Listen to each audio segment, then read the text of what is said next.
Vidéojeu. On vous présente des jeux qu'on a essayés récemment. On commence avec Mille Fiori, qui est un jeu pour 2 à 4 joueurs. Les parties environ 60 minutes pour 10 ans et plus. C'est un jeu de salade de points. Il donne un petit peu le feeling là, de jeu roll and ride, mais qu'on n'écrit pas. En fait, on va jouer sur le plateau. On fait vraiment plein de points, plein de combos. C'est super le fun. La manière que ça fonctionne, c'est qu'on va avoir une main de cartes. Et c'est un jeu de draft. Donc, tous les joueurs vont choisir une carte en même temps de leur main. Fait que si, par exemple, je prends cette carte-là, et on va passer au joueur suivant notre main comme ça. Fait qu'on sait les cartes qu'on donne aux autres joueurs, puis on va alterner de même de tour en tour. Le reste, c'est vraiment simple, c'est que la carte qu'on choisit, c'est là qu'on va pouvoir positionner un de nos petits losanges. Comme par exemple, ici, avec la petite poudre noire. Fait que si je viens la mettre ici comme ça, je vais avoir un point pour la tuile que je place et un point pour chacune de mes autres tuiles de ma même couleur qui se suivent comme ça. Fait que ça fait vraiment un jeu de combo. Fait que là, cette tuile-là va me donner 3 points. Si plus tard je retourne jouer dans cette zone-là, mais je vais faire ma prochaine tuile va me donner 4 points. Fait que c'est vraiment un jeu comme ça. Puis chaque petit espace ont leur leur particularité. Comme par exemple ici. Si une tuile donne 2 points, celle-là va donner 4 points, mais si c'est le joueur rouge qui vient la poser ici, mais il va faire son 4 points plus le 2 points parce que sa couleur est directement adjacente. Fait qu'on a intérêt à essayer premièrement, on a intérêt à bloquer les autres joueurs, mais on a intérêt à faire nos choses d'une même couleur à la suite. Ici, c'est sous forme de pyramide. Selon les tâches qu'on va faire des points, mais ça donne des points aux autres joueurs aussi. Ça, c'est la dynamique que j'ai aimée du jeu, c'est qu'il y a plusieurs endroits ici et ici que ça donne des points aussi aux autres joueurs. Fait qu'il faut vraiment balancer. Je me suis allé jouer là, ça va me donner des points, ça va en donner à lui, mais je serais mieux d'en donner à l'autre joueur à la place pour garder ça plus égal. Donc c'est vraiment intéressant. Puis il y a plein de bonus de points. Le premier joueur qui réussit à avoir les symboles dans une même pyramide va aller chercher beaucoup de points. Même principe ici. Puis il y a d'autres façons d'aller chercher des cartes bonus et des cartes qui sont à côté ici. Fait qu'on peut faire des méga combos. On joue notre carte qui nous donne une carte supplémentaire qu'on peut aller chercher. Ça va réussir à nous débloquer un bonus particulier. Donc c'est vraiment un jeu très satisfaisant là, de combo puis vraiment de points. On fait 200 points et plus. C'est vraiment le fun. Mille Fiori. On a aussi joué à Amelia Secret. C'est un jeu pour 1 à 4 joueurs. Mais en fait, peu importe le nombre de joueurs, c'est vraiment un jeu style jeu d'évasion qu'on va courir dans la maison. Les parties durent environ 60 minutes. Nous, on a réussi, je crois que c'était 57 ou 58 minutes.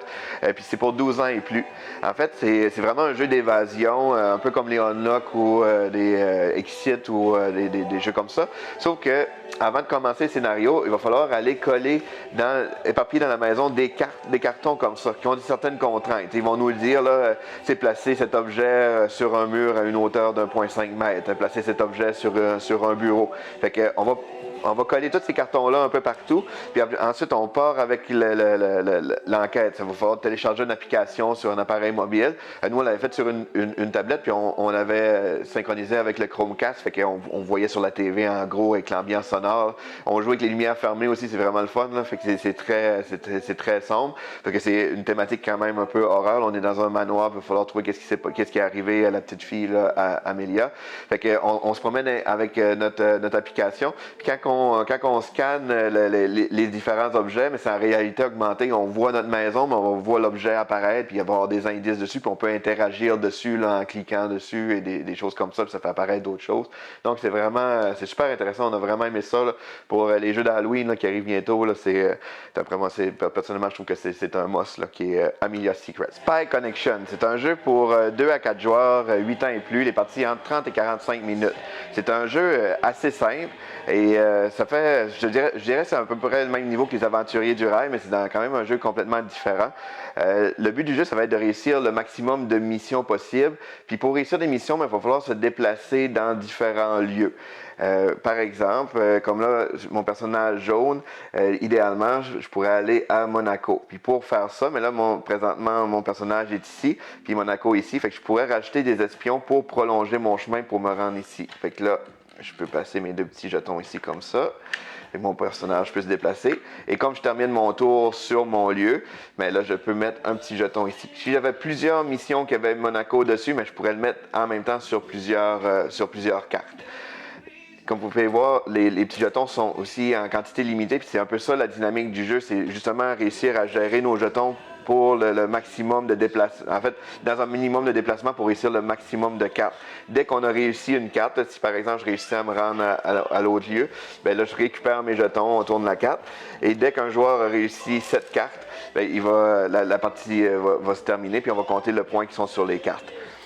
Pour jouer, si on recule un peu, en fait, on a réellement deux choix. C'est soit qu'à notre tour, qu'on vient chercher une nouvelle mission ici, soit qu'on va se déplacer sur le plateau.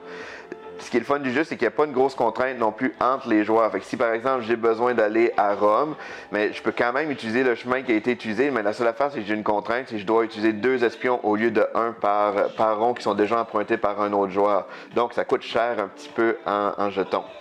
Si on n'a plus de jetons, mais on ne peut pas faire d'action comme telle, mais on peut en récupérer n'importe quand sur le jeu. Il faut juste toujours avoir un chemin continu.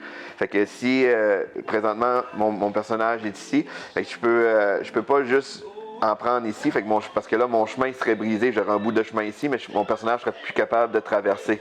Fait que je dois absolument faire par la fin, dans le fond, récupérer mes jetons par la fin comme ça. Fait que là, mon personnage pourrait quand même se continuer dans un même chemin.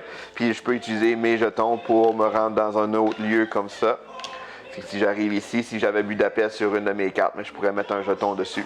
Fait que c'est simple comme ça, mais c'est une belle stratégie d'optimisation parce que tout le cœur du jeu est vraiment dans le choix de nos missions, en fonction de notre chemin d'espion qu'on fait sur le plateau, en fonction de justement la gestion des petits jetons qu'on utilise. Fait que c'est vraiment une belle petite stratégie, là, pas trop casse-tête, là, qui est Spy Connection. Lis le jeu.